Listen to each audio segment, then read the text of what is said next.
tu vida. Que Dios los bendiga. Sí. Hola, iglesia, qué bendición la presencia de Dios. Dile al que está a tu lado, qué bendición disfrutar de la presencia de Jesús con nosotros. Damos un aplauso a la presencia del Señor, lo honramos.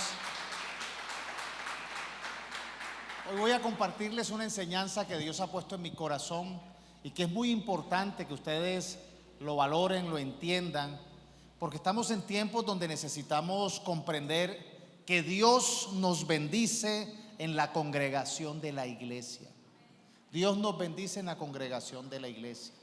Hay algunas ideas equivocadas, torcidas, tergiversadas, gente que no quiere congregarse, gente que no valora la iglesia, gente que quiere ser cristiano de cualquier forma, gente que cree que el cristianismo se debe amoldar a sus criterios y no ellos amoldarse a la voluntad de Dios. Y necesitamos nosotros entender que Dios nos bendice en la congregación. Hay un chiste de una familia que estaba en el campo, que eran ancianos, pero sus hijos querían conocer la ciudad. Entonces le insistían a los padres ancianos, ay, llévanos a la ciudad, y no, que eso está muy lejos. Y bueno, hicieron el viaje a la ciudad y cuando llegaron eran sorprendidos de ver los edificios, de ver la tecnología, los vehículos, las calles.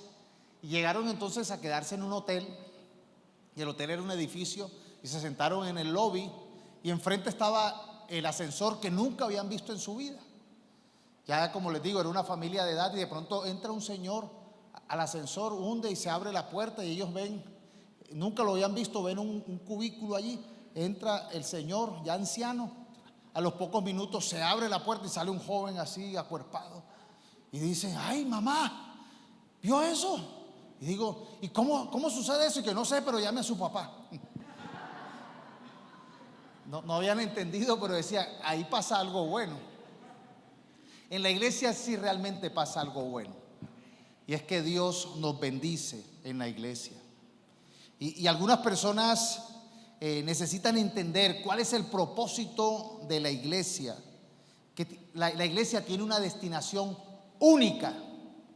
Oiga bien, única y exclusiva, y es adorar a Jesús, conocer el evangelio. En la iglesia es un lugar destinado donde se reúne el cuerpo de Cristo. No es cualquier lugar, no es de cualquier forma, no es olímpicamente donde digan, no, aquí nos reunimos un convito, vamos a hablar de Jesús y después nos vamos a echar una rumbeadita. Eso no es una iglesia. Una iglesia tiene un propósito santo. Y la palabra santo es consagrada, destinada. Hay un temor reverente por estar en la presencia de Dios. La carta a los Efesios, el capítulo 1, el versículo 23 dice, y la iglesia es el cuerpo de Cristo. Él la completa y la llena, y también es quien da plenitud a todas las cosas en todas partes con su presencia. Y aunque uno de los atributos de Dios es que Dios es omnipresente, Él puede estar en diferentes lugares. Y algunos dicen, Dios puede estar en mi casa, Dios puede estar en la discoteca conmigo, Dios puede estar conmigo en el baño, Dios puede estar conmigo jugando fútbol, pero en la iglesia está conectada la cabeza, que es Cristo, con su cuerpo. Y necesitamos entender que hay que valorar ese principio que nos enseña su palabra. No es opcional, no es para interpretarlo equivocadamente. Hay que valorar la presencia de la iglesia, del cuerpo de Cristo. Porque hoy en día vemos algunas personas que creen que es que los miembros pueden estar separados. El hecho de que usted encuentre una oreja, 2 metros encuentre un ojo, 3 metros más encuentre un brazo, después encuentre un riñón, eso no es su cuerpo. Esos son partes del cuerpo segregados. Pero la iglesia tiene sentido, cobra valor, y hay una bendición en este propósito de congregarnos públicamente en un lugar consagrado para Él. Es diferente. A veces algunas personas han creído que la iglesia yo la puedo tener en mi casa, que la puedo tener en mi trabajo, que la puedo tener en la finca. Pero sabes, las casas fueron destinadas con otro propósito. Aquí están arquitectos, ingenieros, constructores. Cuando construyen una casa, tiene un propósito. ¿Cuál es el propósito de una casa? Que viva una familia, o dos, o una familia grande o pequeña. El propósito de una casa es que viva una familia. Tenga un lugar de descanso, por eso hay cuartos. Tenga un lugar de almuerzo, de comida, hay cocina, hay comida. Tiene un lugar social para recibir visitas o ver televisión. Y conforme a los gustos y propósito de cada casa, así se construye. Igual el trabajo tiene un propósito. Y de pronto algunos de ustedes me han invitado a hogares, a fincas, a empresas, y hemos podido hacer un culto. Hemos podido llevar alabanza, hemos podido cantar, hemos podido alabar a Dios y hasta predicar y ver la presencia de Dios, pero eso no convierte ese lugar en una iglesia. Porque si esa reunión se hace en un trabajo, una empresa, invéntense cualquiera, manufacturera, entonces, no, pastor, véngase a las 8 de la mañana, hacemos un servicio de 2 horas, bueno, de 8, 9, 10, hacemos el servicio después de las 10, todo el mundo a trabajar, porque ¿para qué es la empresa? Y ese es el problema de algunos cristianos que los contratan en empresas y empiezan a orar. Oiga, pero es que usted está para hacer el trabajo. No estoy orando. No, ore en su casa. El propósito de este trabajo es hacer una tarea. Pero no podemos nosotros entender que la destinación de algo provisional se convierta en iglesia. Ahora, nosotros estaremos orando siempre, constantemente, en todo lado. Qué bueno hacer oración en una empresa, qué bueno hacer oración en la casa constantemente, pero eso no sustituye la iglesia como algunos dicen. Nos reunimos 2 o 3 aquí del parche y ya hablamos de Dios y chévere y listo. Y eso es iglesia, no. La iglesia tiene un propósito, está en un lugar. Y necesitamos nosotros entender esa bendición de Dios en la iglesia. A veces hay gente que en su casa, pues obviamente en su casa puede que uno haga un culto. Yo en mi casa hago un culto a veces. Hay tiempo de oración, hay veces de compartir la palabra, pero eso no convierte mi casa en la iglesia. Pues después todos a dormir o todos a ver televisión, o algunos van a dormir a ver televisión, los niños a jugar cuando son chiquitos, o es para trabajar, o es para hacer, en el patio tengo para hacer ejercicio. No tiene una destinación única, exclusiva a la adoración. Y la iglesia es el cuerpo de Cristo que conectado con Él tiene una función, tiene un propósito, tiene una gran comisión. Y ahí es donde nosotros tenemos que diferenciar el hecho de cuál es la bendición que Dios nos quiere dar en la congregación de la iglesia. Y esto no es una idea nueva. En el Antiguo Testamento vemos al rey David, que escribe el Salmo 84. Y mire la declaración que hace David, versículo 10 al 11. Un solo día en tu templo es mejor que 1000 en cualquier otro sitio. ¿En dónde? En el templo. No era orando en su casa, era en el templo físico. Un solo día es mejor que 1000 en otro sitio. Preferiría ser portero del templo de mi Dios que vivir en una vida cómoda en palacios de maldad. Mire cómo hace la división. De un palacio él era el rey, pero él prefería ser un simple portero, servir en la iglesia. Y aquí nos invita también a entender que uno no viene a la iglesia a que la iglesia se amolde a uno, sino a que uno pueda servir a Dios conforme a su dirección. Y eso es lo que ha pasado hoy en día, que la gente ha tergiversado la iglesia. Cree que la iglesia la hacen a su acomodo, a su gusto, a lo que les parece, pero no a lo que dice como debe ser. Cuando usted ve las historias de cómo se construyó el templo, hasta Dios dio directrices de cómo hacer un candelabro, de qué figura ponerle en el candelabro, de qué material hacerlo, de cuántos bracitos ponerle al candelabro.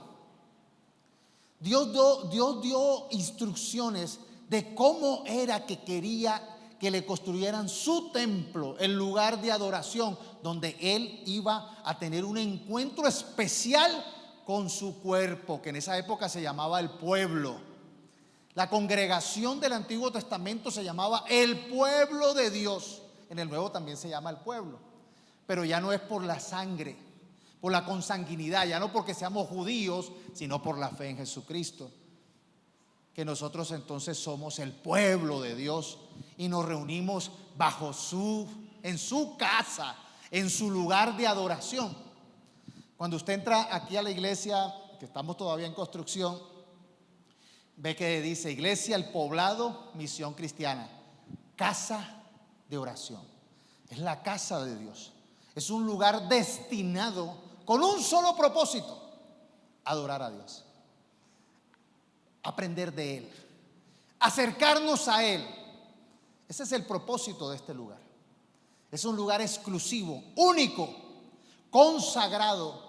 Por eso es santo, porque tiene la presencia de Dios en nosotros. Dice: preferiría ser el portero, vuelvo al Salmo 84, del templo de mi Dios, que vivir en una vida cómoda en palacios de maldad. Dice, ¿por qué? ¿Por qué David quería hacer este negocio? Un día mejor que 1000. Prefiero vivir en la casa de Dios que estar apartado de Él. Dice, ¿por qué? Porque el Señor es nuestra luz y nuestra protección. Él nos da gracia y gloria. Ningún bien se les negará a quienes hagan lo que es justo. ¿Y qué es justo? Estar en la presencia, en la congregación de los santos, adorando al Señor. Por eso hay un beneficio que Satanás quiere robarnos, que este mundo quiere enredarnos, que argumentos quieren tergiversarnos, y es el principio de estar físicamente en la presencia de Dios. Por eso el mismo Salmo 122, el mismo David dice: me alegré cuando me dijeron, vayamos a la casa del Señor. Mire la actitud de David, una actitud de alegría. Qué bueno, me invitaron, vamos a la iglesia, vamos a la congregación. Ahora les explico el término congregación e iglesia, que es un sinónimo, sino que uno es en hebreo y otro es en griego, pero es lo mismo. Está hablando de salir de su zona de confort, de su casa, de su trabajo, de su habitación, de sus cosas cotidianas, e ir a un lugar específico, el templo, adorar al Señor. Un lugar consagrado, destinado con el propósito de adorar a Dios. Ahí hay una bendición especial. Dice, hay protección, hay bendición, hay gracia, hay favor. Y en el Nuevo Testamento vemos que Pablo, el gran apóstol, escritor de la mitad del Nuevo Testamento, le deja una instrucción a su sucesor, a uno de sus sucesores, Timoteo. Y mire lo que le escribe en la primera carta a Timoteo, capítulo 3, 14 al 15. Aunque espero ir pronto a verte, escribo estas instrucciones para que si me retraso, sepas cómo hay que portarse en la casa de Dios, que es la iglesia del Dios viviente, columna y fundamento de la verdad. Aquí no era una iglesia en una casita, no eran 3, 4 gatos. No, había una intención adelantada de Pablo para que, por si llegaba tarde y no lograba explicarle en vivo y en directo, se lo dejaba por escrito. Tienes que aprender a comportarte en la casa de Dios, que es la iglesia.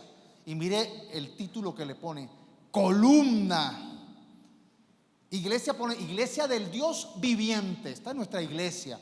Columna y fundamento de la verdad. No es cualquiera aquí que va a hablar de motivación, que va a hablar de pasarla chévere, de 3 principios para ser ricos, de cómo pasarla bueno, de cómo ganar amigos. No, eso dejémoslo a los conferencistas de motivación. Aquí vamos a hablar de los principios que son columnas y fundamento de la verdad que nos salva, de la verdad revelada de nuestro Dios, que tenemos el privilegio de venir a adorar y como hoy se hace presente ministrando nuestras vidas. Amén. ¿No adoran al Señor? Démosle un aplauso al Señor por eso.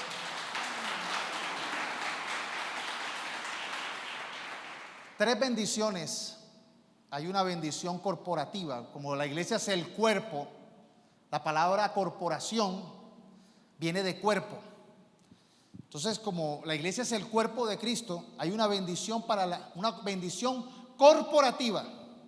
Por eso el título de esta enseñanza se llama Dios nos bendice en la congregación de la iglesia. Hay una bendición corporativa, es la primera bendición. Lo segundo, hay una fe corporativa.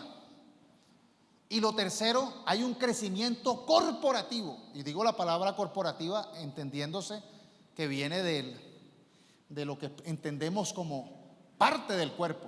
Cooperativa, corporativa tiene que ver que forma parte del cuerpo. Entonces hay una bendición corporativa y es un principio que está en el Antiguo Testamento. Ya le escuchamos a David decir que prefería un día que 1000 fuera, que se alegró cuando iban a la presencia, al templo del Señor. Pero vemos también el Salmo 133. Es un salmo que se dedica única y exclusivamente a decir la bendición de estar en la iglesia, en la congregación. En esa época no había internet, no era algo que, no, oren por mí allá. No, había que ir allá, como hoy hay que ir.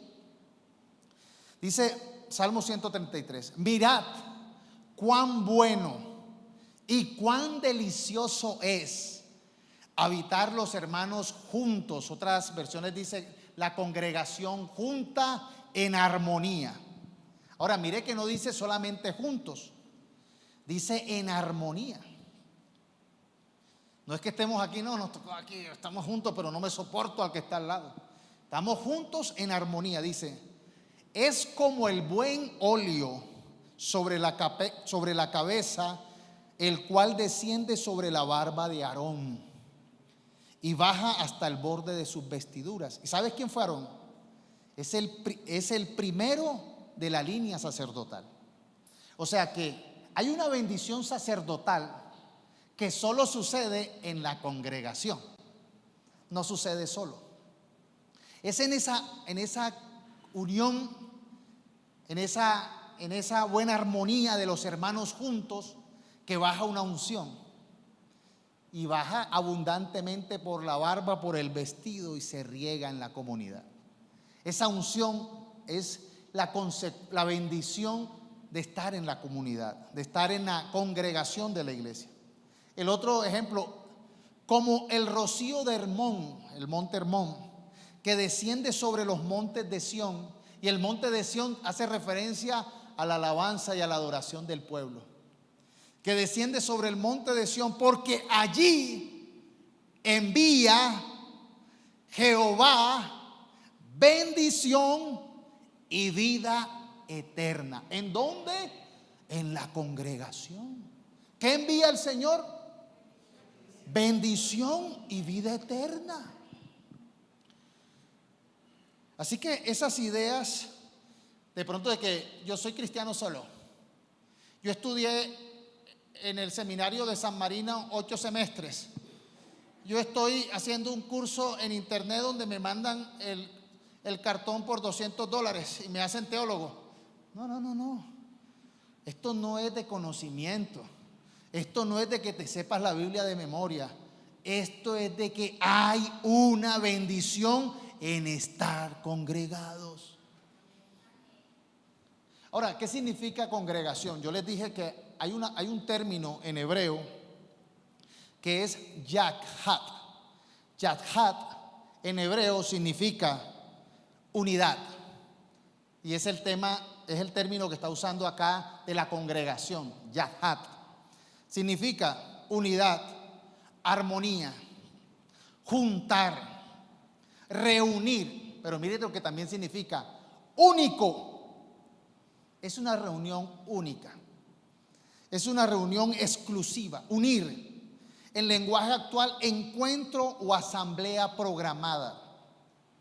Eso es el término en hebreo. Ahora, el término en griego es un sinónimo, pero usted sabe, el Antiguo Testamento se escribió en hebreo y el Nuevo en griego. Entonces el término en griego de iglesia es eclesía, que significa asamblea. Es lo mismo. Cuando se refiere a esa asamblea, a esa reunión, pero con un solo propósito. Porque es que hay gente que dice, no, nos reunimos en un curso de motivación y después oramos. No, nos reunimos en un club y después oramos. No, nos reunimos en un partido de fútbol y después oramos. Eso no es. Esto tiene un carácter exclusivo de manifestar nuestra fe en público, un lugar abierto a la adoración de hermanos. Y en el Antiguo Testamento estaba el templo, que era un lugar de adoración a Dios, construido con ciertas medidas, pero también habían sinagogas, que el término sinagoga en traducción significa lugar de asamblea. Pero ¿a qué se reunían las sinagogas? Se reunían a estudiar la palabra. Eran lugares donde se reunían a estudiar, tenían ese propósito. ¿Por qué lugares? Hombre, porque es que una casa, por muy grande que sea, que quepan 50 personas es mucho, ¿no? En mi casa es una casa que tiene 3 niveles, pero cuando van 50 personas, tengo que poner 20 en la sala, 10 en el comedor y el resto en el patio. Y si me llega más, y en el garaje. No hay como un lugar así. Bueno, cuando hay hermanos que tienen casas grandes, entonces sí nos podemos reunir 50, 100. Porque se necesita un lugar especial para que haya una reunión pública. Necesita un aforo, porque si no está construido para eso, entonces ¿en dónde? Obviamente uno puede reunirse debajo de un árbol. Jesús muchas veces se reunía en los lugares geográficos donde llegaba, enseñaba, pero él iba al templo, él iba a la sinagoga, él iba a las casas y él enseñaba en la calle. Pero no es decir, no, yo soy una iglesia de calle. No, que la iglesia tiene un propósito de adoración. No es solamente la enseñanza, no es solamente la coinonía, es el aprendizaje, la columna, el baluarte de la verdad. Y eso tiene que ver con una bendición que Dios da en ese lugar especial. Por eso Satanás quiere robarnos la presencialidad, el estar aquí en vivo y en directo. Y hoy en día con los medios de comunicación, y vemos televangelistas que dicen, hablan a la cámara y dicen, si estás allí y tienes una necesidad, quieres que te impongan las manos, pon la cabeza, y ponen así, pon la cabeza en la pantalla. Y la gente no quieren congregarse, entonces recibe sanidad. Ahora, Dios es tan bueno que hasta sanidad hemos visto así. Hemos visto sanidad por teléfono, hemos visto sanidad por televisión, pero la iglesia requiere de un vínculo. Obviamente ahora por el tema de la pandemia, por protegernos todos, por proteger a las demás, hubo tiempos de cuidado. Se tomaron medidas de precaución mientras se conocía qué hacer. Obviamente después con conocer aprendimos y todavía hay que tener cuidado. Pero el propósito de la congregación es un propósito donde Dios bendice, donde hay una unción. Porque hay cosas que tú puedes entender como en una clase. Prestas atención y entiendes. Pero hay cosas que también se transmiten. Pablo muchas veces dice, estoy deseoso de ir pronto a visitarlos porque hay cosas que tengo que transmitir. Y la transmisión no es solamente conceptual. Estamos quedándonos en un pensamiento occidental donde todo, dígame los puntos y yo me lo aprendo. Creemos que el evangelio es meramente intelectual y no es intelectual. Se transmite, se experimenta. Por eso Pablo constantemente decía, el evangelio no consiste en las muchas palabras, en la oratoria.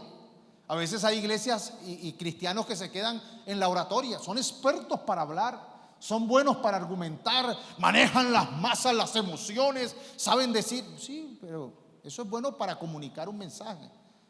Pero hay cosas que no tienen cómo explicarse, sino que el Espíritu Santo debe transmitirla, como ahorita.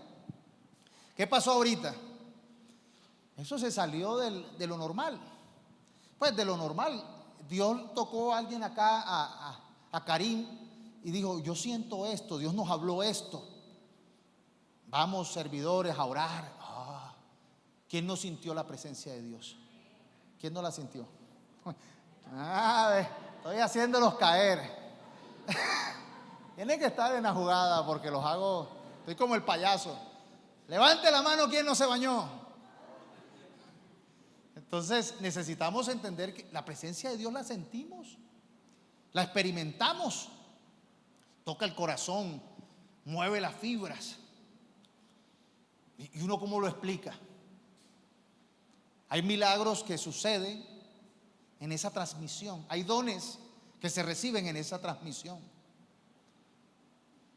Eso no fue que una carta, manden a Pablo, a Silas. No, estaban orando en ayuno, congregados. ¿Cómo llegó el Espíritu Santo? Estaban orando juntos, pidiendo, esperando.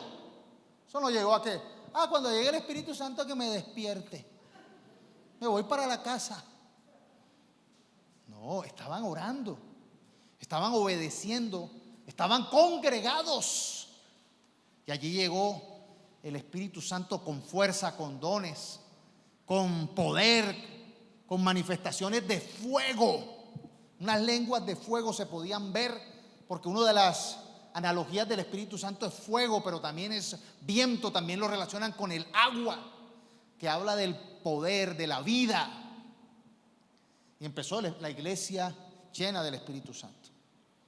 Así que hay una bendición que sucede en la congregación de la iglesia. Y sabes, nosotros aquí que creemos en ese encuentro con ese Dios viviente, dice la iglesia del Dios viviente. Aquí no solamente escuche una historia que voy a hablar del Dios viviente, aquí no voy a hablar una doctrina del Dios viviente, aquí no les voy a estar unos cuentos del Dios viviente, aquí vamos a encontrarnos con el Dios viviente. Y eso marca la diferencia. Yo sé que Dios es el Dios viviente. Yo soy cristiano. Yo me convertí a cristiano cuando encontré el versículo que dice: Jesucristo es el mismo ayer, hoy y por los siglos, por siempre. Y yo dije, es que estoy hablando del Jesús vivo y resucitado, porque yo vivía en una religión de un Jesús crucificado que había que pedirle a María, que había que pedirle a los santos, no, ese no es. Estamos hablando del Jesús resucitado, del Jesús que está aquí en su iglesia y que se manifiesta. Por eso hay una bendición en esa honra, ¿me entiende? Ahora, si usted viene con un concepto religioso, si usted viene en un concepto de que no, yo vengo a aprender, ¿sabe? El evangelio es el poder de Dios, es vivir bajo el poder de Dios. Porque para hacer religión no vino Jesús. Jesús no vino ni siquiera para formar una religión que se llamara cristianos. Él no vino para eso. Él vino para mostrarnos el poder de Dios, abrir un camino de salvación, de reconciliación con Él a través de su sacrificio y darnos el Espíritu Santo, y que nosotros en la congregación vivamos llenos de su presencia, llenos de su poder. Pero es en la congregación. No es que yo solo, yo mismo me bautizo, yo mismo me oro, yo mismo me aprendo, yo mismo me enseño. No, es necesario en la iglesia. Ahora, lo segundo va a tener más sentido, porque se requiere una fe corporativa. Yo les he venido hablando de que cada uno de ustedes, yo les he venido hablando en el nombre del Señor lo que el Señor nos ha dicho. Dios nos ha dicho que necesitamos una fe que no se rinda, una fe que no se pierda. Cada uno de nosotros tiene que hacerse responsable por no tener una fe así blandengue, una fe momentánea, superficial, sino por tener una fe perseverante. De eso hablamos el domingo pasado. Pero ahora quiero hablarles de que también necesitamos una fe corporativa. La Biblia habla de eso. O sea, yo tengo una fe, pero a veces cuando flaquea, solo flaquea mi fe, solo me apago. Y el ejemplo es como cuando tú haces una fogata. Entonces se unen varios troncos y se prende eso. Pero llega a sacar un tronquito y ponlo aparte. Ese tronquito se apaga.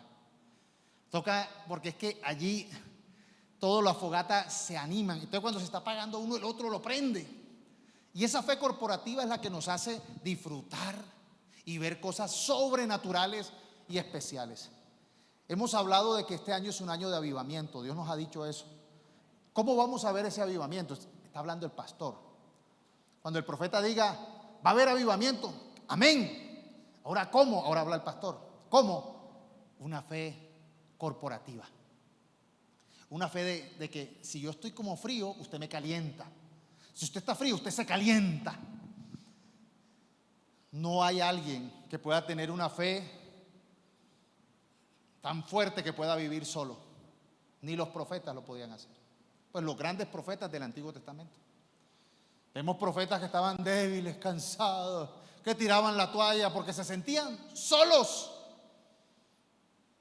Y Dios le decía, no estás solo. A veces los reunía con personas, los alimentaba.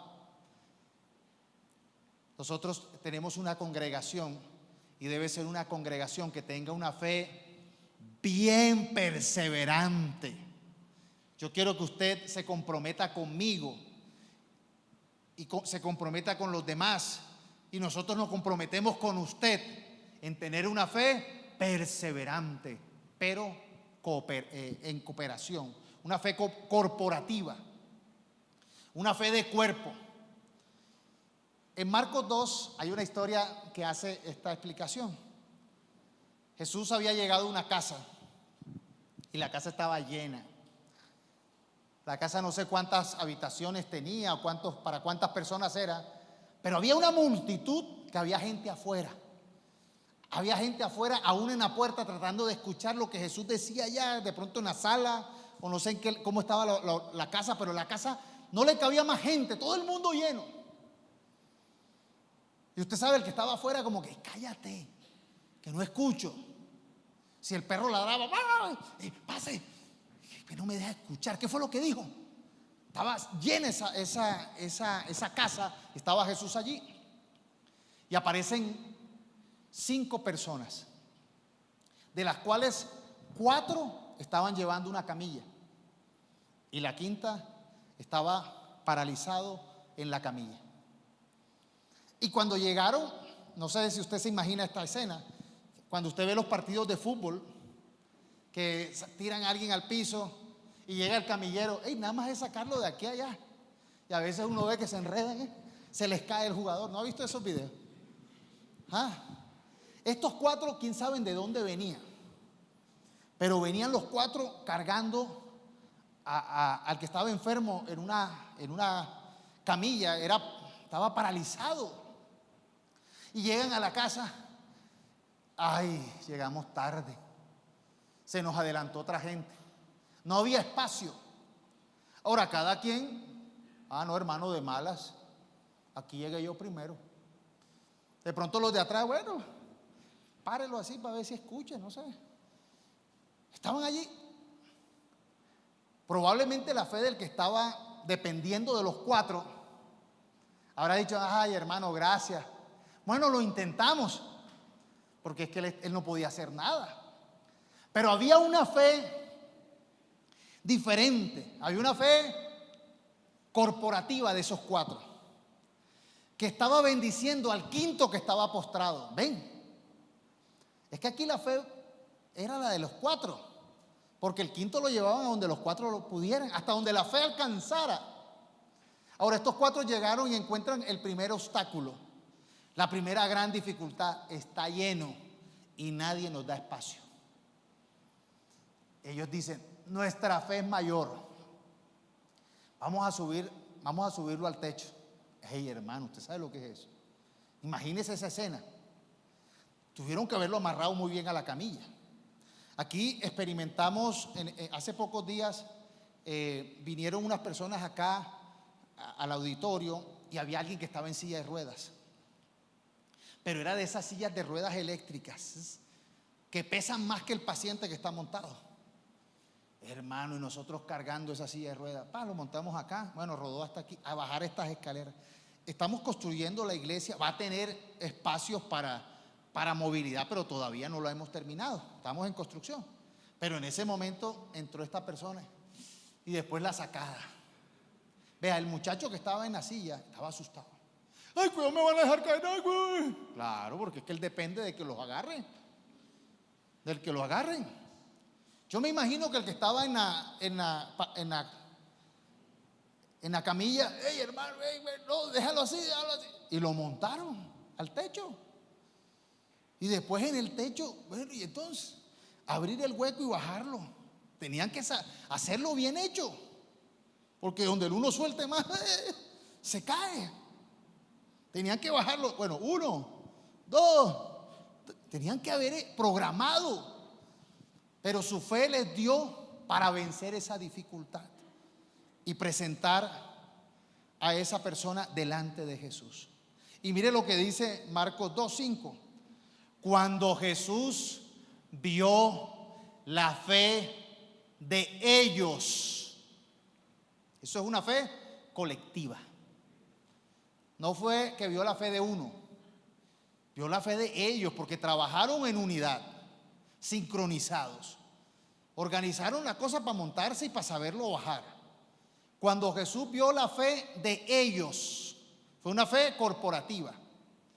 Le dijo al paralítico: hijo, los pecados te son perdonados. Y uno cuando ve un caso de esto, uno a veces ve que en la iglesia hay gente que llega y una barrera tonta, ya se alejan de Jesús. Pastor, no me saludaron. Pero si aquí siempre saludamos. Pastor, no me ayudaron a parquear el carro. No, pero aquí sí hay gente. ¿Cómo que no? Seguramente llegó tarde. Pastor, nadie me preguntó si tenía una necesidad. Hermano, pero ¿para qué? No tiene lengua. Hable. Aún así, siempre nosotros tratamos de que nadie sea robado. ¿Sabe que la semilla Satanás a veces se la roba? Que nadie se le robe la fe con tonterías como esta. Pero ahí es donde nosotros necesitamos entender que estos tuvieron una fe corporativa, una fe que ayudó a otro.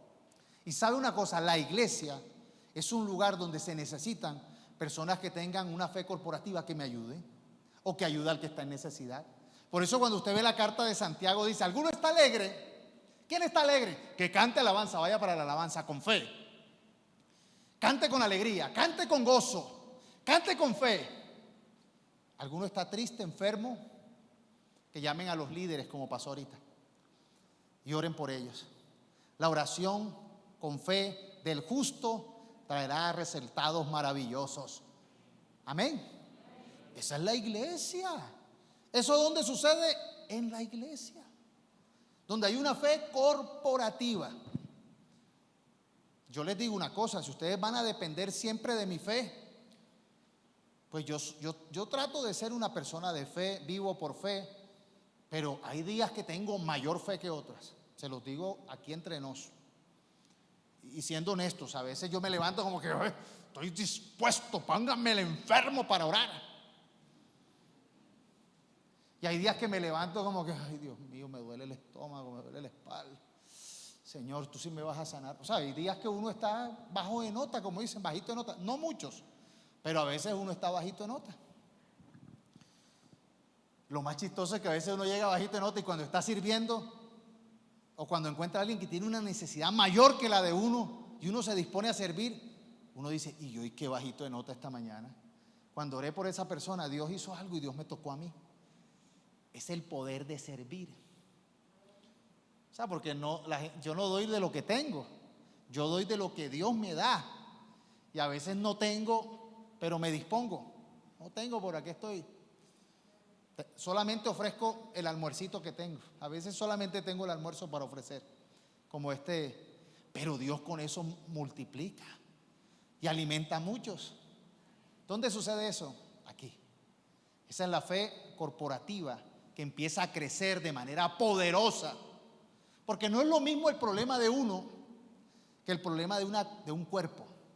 Ahora, el problema de una ciudad, el problema del mundo necesita fe corporativa.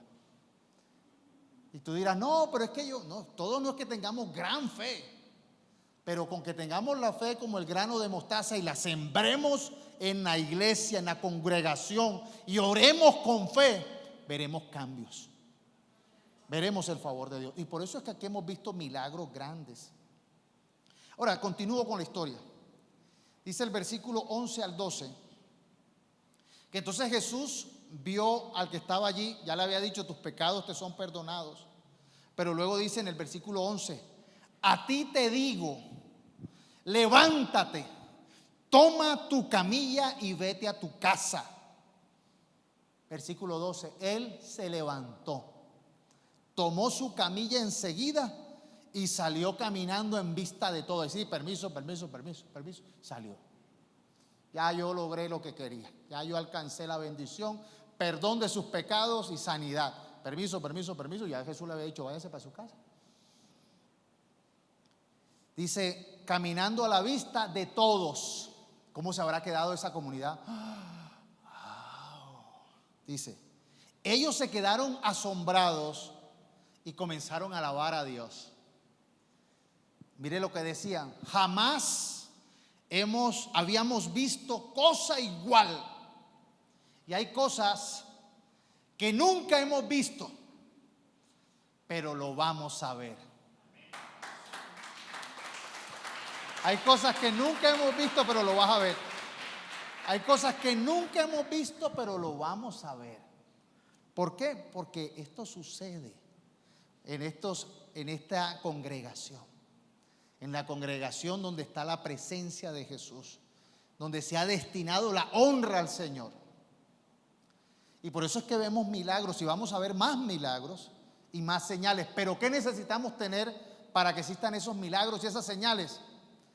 Unidad, aprecio por el lugar, entender que este lugar no es un lugar cualquiera, es un lugar que tiene una destinación. Y cuando usted entre a este lugar, llegar prendido o prenderse en este lugar y prender su fe y declarar y creer, porque va a haber cosas maravillosas que jamás ha visto por la fe corporativa. Amén. A mí me encanta que aquí en la iglesia hay personas de fe. Y a mí me gusta rodearme con gente de fe. Una persona de fe es mi amigo, es mi amiga, porque me encanta eso. Hablamos de las malas amistades el domingo pasado, que nos cuidáramos de fue el miércoles, compartí de cuidarnos de las malas amistades, pero hay amistades que sí vale la pena que se le pegue eso, que se le pegue la fe. Y aquí la iglesia es un lugar para encendernos, para que se nos pegue el favor y el poder de Dios. Ahora, Dios ha dado dones diferentes. Hay gente que tiene dones particulares. Aprenda un poquito de eso. Por eso dice la Escritura, mira a los demás como superiores, no como inferiores. Es que usted no tiene lo que yo tengo, pero ese tiene lo que tú no tienes. Y ahí es donde es importante entender que en la comunidad tiene un propósito. Tan cierto es que Jesús dijo en Mateo 18 al 20, de cierto os digo, todo lo que atéis en la tierra será atado en el cielo, y todo lo que desatéis en la tierra será desatado en el cielo. Otra vez digo, mire cómo hace el énfasis Jesús, que si dos de vosotros se pusieran de acuerdo en la tierra acerca de cualquier cosa que pidieren, les será hecho por mi Padre que está en los cielos. Porque donde están dos o tres congregados en mi nombre, ahí estoy yo en medio de ellos. No es que usted va a conseguir cualquier loquito por ahí, ven acá, vamos a ponernos de acuerdo, vamos a pedirle a Dios. Es congregados. Y es el poder que Dios le da a la iglesia para atar y desatar. Fe corporativa. Para eso es. Uno se contagia. Ahora, también la incredulidad se contagia. Y hay que ser libres de la incredulidad corporativa. Por eso es muy importante que usted entienda que el propósito de aquí a la iglesia es crecer, afirmarnos, animarnos, crecer. Y por eso Dios dio dones a la iglesia: profetas, pastores, apóstoles, maestros, evangelistas. ¿Con qué propósito? Encendernos, capacitarnos, prepararnos. Hay iglesias que no creen en eso, pobrecitos. Pobrecitos. Aquí en la iglesia tenemos profetas, tenemos enseñanzas, maestros, pastores, evangelistas. Qué bendición, qué bendición, porque nos encienden, nos avivan, nos dan proyección, nos enfocan. No a hacer lo que yo quiero, al hacer lo que Dios quiere que hagamos. Lo tercero y último, después de que hay una fe corporativa, después de que uno entiende que hay una bendición corporativa, de que hay una fe corporativa, viene un crecimiento, una prosperidad corporativa. Porque es que hay gente que cree que es que el evangelio se hizo para mí y para mis necesidades. Ustedes saben el cuento de que está orando así, y entonces el uno: Señor, necesito 500 millones de pesos, y el otro: yo necesito 50. Señor, yo necesito 500. Y otro: yo necesito 50. Mira, coge los 50 y no me lo distraigas. A veces hay gente que cree que es así. Uno necesita entender que el progreso es de todos. No es que Dios va a bendecir a estos y a estos no. A estos destinó a la bendición y a estos destinó al fracaso y a la ruina. Eso no es cierto. Esas doctrinas que enseñan no son ciertas. Y a veces uno ve a los doctores hablando la predestinación. Dios destinó a unos porque tenemos una incapacidad. Pura paja. Eso no es cierto. Eso no es cierto. Dios no hace acepción de personas. Todos tienen la oportunidad. Pero ¿qué espera ver Dios? La fe. ¿Y la fe es responsabilidad de quién? Mía, porque entonces Dios no regañó a los discípulos por falta de fe. Entonces le dice: tú fuiste el culpable, no me diste fe. No, papá, la fe es tu responsabilidad. La iglesia necesita escuchar esta enseñanza para que valore este lugar, para que valore la congregación, para que entienda que va a haber bendiciones en este lugar. Que vea, si usted no está, se pierde. Amén. A veces hay gente que ha estado acá y hemos venido al tiempo profético, y Dios le da al profeta una palabra y le dice: ten cuidado al esto. Menos mal y vino. Como hemos visto también milagros, que mire, Dios es tan lindo acá que hasta con nombre propio ha llamado a gente y le dice: hey, pilas, yo hablo en general, usted póngase el nombre en la enseñanza. Pero a veces el profeta dice el nombre. Yo llego a decir el nombre y se van de la iglesia, porque yo siempre estoy regañando. No, también estoy dando esperanza, pero la gente dice: no, que me llamen para lo bueno. Pero esa es la bendición. Hay un progreso corporativo cuando uno entiende esa bendición corporativa, de esa fe corporativa. Hechos 2, 42 al 47. Fue el inicio de la iglesia primitiva. Después del Pentecostés, Pedro dio un discurso y se convirtieron 3,000 personas. ¿En qué casa lo iban a meter? Porque es que a veces dicen: la iglesia primitiva comenzó en casas. Y eso no es cierto. No es tan cierto. La iglesia primitiva, ¿qué casa iban a caber 3,000 personas? Hermano, yo no sé quién tiene una casa que le quepan 3,000 personas. Dice: todos los creyentes, la iglesia primitiva, se dedicaban a la enseñanza de los apóstoles, a la comunión fraterna. Había comunión. A participar juntos de comidas. Por eso tienen que invitarme a comer. Tienen que invitarnos. Así hacemos comida. Aquí nosotros, yo creo que ya tenemos que invitarnos a hacer ayuno, porque estamos como gorditos. A mí por lo menos invítenme a hacer ayuno. Pero dice, había una comunión fraterna. a participar juntos de comida, entre esas comidas la cena del Señor y a la oración. Ahora mire el versículo 43. Un profundo temor reverente vino sobre todos ellos.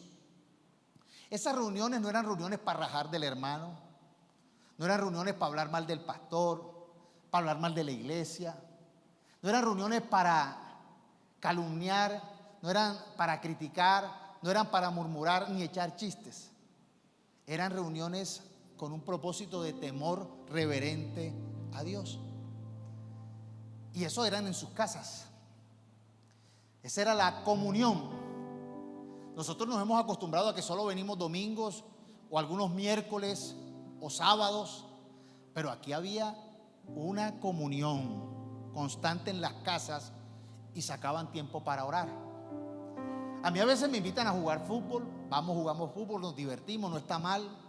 A veces me invitan a comer, chévere, pero a veces en eso esperan que, pastor, oremos. Gloria a Dios. Ahí hay una comunión, pero no es la iglesia. Dice, y los apóstoles realizaban muchas señales milagrosas y maravillas. ¿Por qué? Porque había lo que el Salmo 133 dice, había unidad y armonía. ¿Qué había? Unidad y armonía. Por eso había milagros y señales milagrosas. Unidad y armonía. Todos los creyentes se reunían en un mismo lugar y compartían todo lo que tenían. Ahora uno dice, ¿dónde caben los 3,000?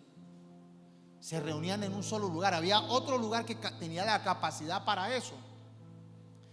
Vendían sus propiedades y posesiones y compartían el dinero con aquellos en necesidad. Que había generosidad.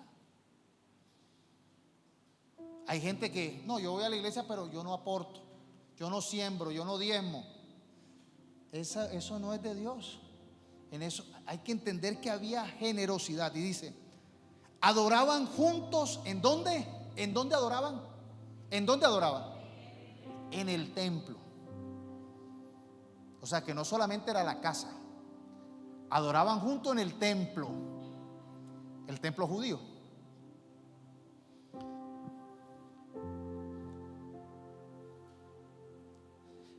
Adoraban juntos en el templo cada día. Se congregaban cada día. Se reunían después del templo, se reunían en casas para la cena del Señor y compartían sus comidas con gran gozo y generosidad. Todo el tiempo alabando a Dios y disfrutando de la buena voluntad de toda la gente. Y cada día el Señor agregaba a esa comunidad cristiana los que iban siendo salvos. Esa idea de que no, es que es en la casa. No, mira, ellos iban al templo porque ellos venían siendo judíos. Iban a la sinagoga y iban a las casas. Así comenzó el evangelio. En el templo, en la sinagoga y en las casas. Tenían reuniones. Había una práctica muy de ellos que era la Santa Cena, que era algo muy de casa. Pero resulta que luego los judíos se levantaron contra esos nuevos del camino. No se llamaban cristianos, después le llamaron cristianos y los expulsaron de las sinagogas. No les permitían. Había persecución en el templo. Donde los veían en el templo los perseguían, los metían presos, los azotaban. Entonces los cristianos tuvieron que amoldarse a no ir al templo, a no ir a las sinagogas, sino a tener su reunión en lugares donde pudieran reunirse, donde cupieran todos. No siempre fue en casas, porque no cabía. Así que la iglesia primitiva hubo tiempos en casa, pero luego tuvieron que sacar un lugar.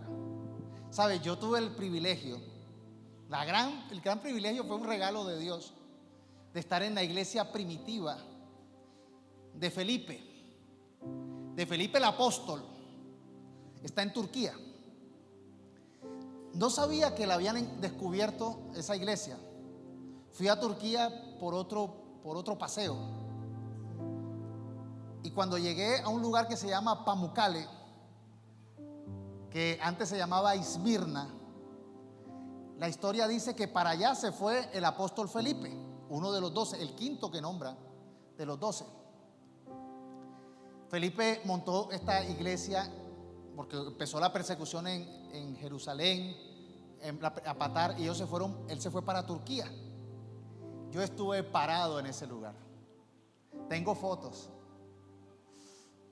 La presencia de Dios que yo sentí en ese lugar, porque es que esto es una ruina, pero era un lugar, imagínense, de la pared esta a esta pared, o póngale un poquito más grande, de aquí a allá, y era un rectángulo hasta allá atrás y hasta acá atrás. Tenía su bautisterio en ruinas, pero fue la iglesia del apóstol Felipe. Estuve allí. Era un lugar, un auditorio donde se bautizaba la gente porque tenía su bautisterio, donde se predicaba la palabra y se enseñaba. De las primeras iglesias, yo estuve presente allí parado. La podía analizar y ver. No era en una casa, era un templo. Qué chiste que tiene cierto parecido con esta distancia. Era un templo parecido a este. De pronto este es un poquito más ancho allá, pero póngale así. Ahí estuve. Y entendí que hay un poder especial en la congregación. Y en esta congregación, ¿sabe? Cuando usted estudia la tradición de Felipe, hubo muchos milagros, resurrecciones, hubo allí. Y va a suceder eso acá. Porque nosotros servimos al mismo Dios de Felipe. Conocemos al mismo Jesús. Tenemos la misma fe. Y vamos a desarrollar una fe colectiva que vamos a ver la gloria de Dios. Ahora, cuando usted lee el libro de Hechos, entiende que con el pasar del tiempo la iglesia fue perseguida. Tuvieron que huir porque estaban matando a los apóstoles, a los cristianos. Tuvieron que dispersarse. Y también estuve en Turquía en las catatumbas. Ellos tuvieron que reunirse debajo de la tierra. Allí hay una zona allí en Turquía que la tierra permite que uno pueda construir hacia abajo. Y hay pisos hacia abajo. No es solamente estos, aquí hay como 5 metros de profundidad. Habían como 20, 30 metros de profundidad. Habían pisos. Y allá ellos tenían sus celebraciones. ¿Y sabe qué es lo más hermoso? Vi las pinturas de ese cristianismo de ellos, de ese cristianismo primitivo. Ahí eran sus lugares, pero estaban en comunidad.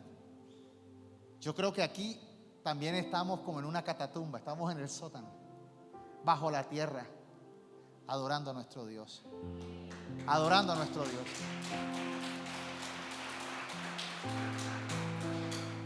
La iglesia nunca dejó de congregarse.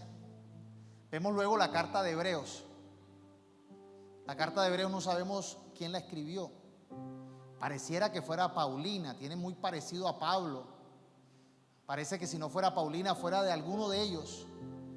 Algunos le dicen que es de Apolos, de Aquila y Priscila, que eran discípulos de Pablo. Es muy Paulina, parece que fuera Pablo, pero no sabemos quién la escribió, porque no dejó escrito quién la escribió. Pero cuando la escribió había una persecución. Había momentos difíciles. Y mire lo que dice Hebreos 10:25. No dejemos de congregarnos como es la costumbre de algunos, sino animémonos unos a otros, y con más razón ahora que vemos que aquel día se acerca. Sabes, la iglesia tiene una tarea y yo se la voy a recordar para cerrar este tiempo. Necesitamos evangelizar. Necesitamos compartir el evangelio de poder, del favor de Dios, de la gracia de Dios, el evangelio de Jesucristo. Necesitamos nosotros entender que la iglesia no tiene un propósito meramente egoísta y personal. Tenemos una tarea, una gran comisión que Dios dio a la iglesia. Por eso no nos podemos reunir a la manera que queramos ni como nos parezca, sino con la actitud de siervo, de subordinarnos a Dios y decir: hágase tu voluntad en mí y venga tu reino a mi vida, a la iglesia y a mi ciudad, a mi familia. Necesitamos tener una actitud de subordinación a Dios, porque no es nada de lo que nosotros podamos hacer, no es en nuestras fuerzas, es en su poder. Vamos a honrar la presencia del Espíritu Santo. Yo quiero que se pongan de pie, levanten las manos al cielo. Vamos a honrar la presencia de Jesús en este lugar. Gracias, Señor, por tu palabra. Gracias, Señor, por esta comunidad de carbones encendidos. Gracias, Señor, porque de pronto si nos falta fuerza, tú nos das. De pronto si nos falta conocimiento, sabiduría, tú nos las das. Pero queremos disfrutar este lugar que ha sido consagrado, que ha sido apartado, que ha sido destinado como tu iglesia, que ha sido marcado con tu sangre como tu iglesia, para que nosotros podamos ver tu gloria. Y yo quiero que ahora ustedes reciban, y vamos a cerrar con broche de oro, celebrando la cena del Señor. Y yo quiero que cuando recibas el pan, este pan es en forma de pez, el ictus. Así era la primera indicación de los cristianos. Recíbelo y todavía no te lo vamos a consumirlo juntos. Cuando lo recibas, recibe ese sello de la sangre de Jesús, porque estamos recordando la sangre y el cuerpo de Cristo que murió en favor de nosotros. Y nos reunimos en este lugar público con una sola destinación: adorar a Dios. ¿Para qué? Para que Él nos bendiga, para que se aumente la fe cooperativa y para que podamos crecer y ser prosperados. ¿Saben una cosa, iglesia? Mi deseo como pastor de esta iglesia es que usted sea prosperado en todo lo que haga, que usted alcance a vencer todas las debilidades y las dificultades que enfrente con el poder de Dios, pero también que usted sea útil para cumplir ese propósito que Dios nos ha llamado. No podemos quedarnos solo en mi problema, sino en el problema de nuestra sociedad. Vea, Medellín nos necesita, el Valle de Aburrá nos necesita, Colombia nos necesita. De pronto usted dirá, ¿pero cómo? Bueno, comience con el que está al lado, comience con su familia, pero nos necesita.